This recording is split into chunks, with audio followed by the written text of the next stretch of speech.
First Kanchi ప్రచారమైనట్టే function హాల్లు, petrol బంకులు, కోళ్ల ఫారాలు, mining జాగలు, కాలనీలు, రాళ్లు బోళ్లు, పడవ భూములకు రైతు భరోసా కట్టయింది.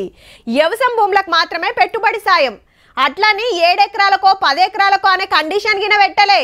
ఇప్పుడు పంట ఏకున్నా అది పంటలు వండే భూమి అయితే చాలు బరాబర్ అకౌంట్లో పడుతున్నాయి.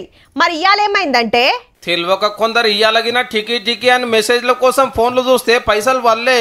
అగో నిన్ననే చాలాయే మాకు ఎకరమే ఉంది రైతు భరోసా రాలేదేందని రంది వాడుతురాట. అవు ఈ పొద్దు ఎవరి అకౌంట్ లో పెట్టుబడి పైకం వల్లే. మొదలు చెప్పినట్టు మండలానికో ఊరు లెక్కెంబట 577 రైతులకే పడ్డాయి. నిన్న 4,41,911 మంది రైతులు, 9,48,000 ఎకరాలకు 569 కోట్లు.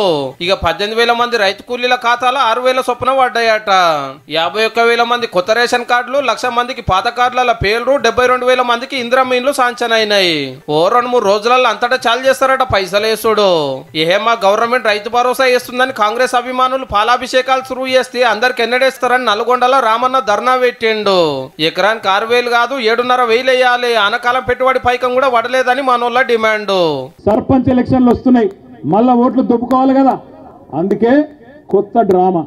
ఉత్తమ్ కుమార్ రెడ్డి, కోమటిరెడ్డి, వెంకటరెడ్డి పెరిగిన ఆకారాలు మాత్రం బాగా పెరిగినాయి, అహంకారాలు బాగా పెరిగినాయి, కానీ పీకిందేమీ లేదు నల్గొండ. చల్ మా వాళ్ళని అట్లెట్లంటావని అటుకెళ్ళి కాంగ్రెస్ ఎమ్మెల్యే ఐలన్న మైక్ అందుకున్నాడు.